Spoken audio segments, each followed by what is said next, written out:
Sa Pangasinan, patay ang isa sa 9 na menor de edad na inararo ng isang sasakyan sa tabing kalsada.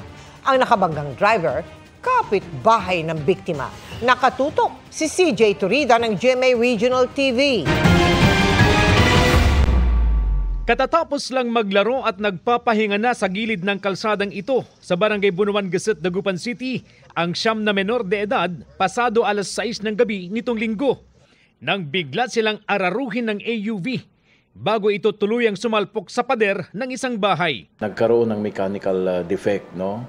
Ayon sa pagsisiyasat natin, sinabi ng driver na may iniwasan siyang isang babae at saka yung tri-bike. So that's the time na kinabig niya doon sa may kanan. Nasawi sa aksidente ang 9 na taong gulang na si Russell Aquino. Masayahin, malambing at mabait na bata kung ilarawan siya ng kanyang ina. Bago po pupunta ng eskwelahan, magpapaalam, hahalik muna sa akin. Hustisya ang kanilang hiling. Hindi po mababayaran ng kung ano man yung pagkakapatay sa anak ko. Hindi ko po matanggap.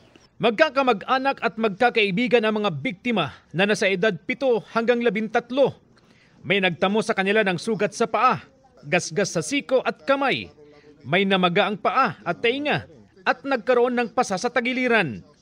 Nakalabas na ang 6 pero nananatili pa sa ospital ang 2 kabilang ang isang natusok ng bakal ng nagibang pader. Base sa investigasyon, galing sa Malasiki ang driver at pauwi na nang mangyari ang aksidente.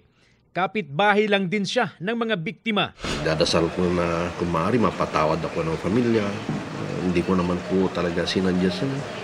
Wala po namang tao na sasadyain na mangyari yun. Pero ayon sa kaanak ng nasawing biktima, madaling magpatawad pero mahirap daw mawala ang sakit na nararamdaman nila ngayon. Mula sa GMA Regional TV at GMA Integrated News, CJ Turida, nakatutok 24 oras.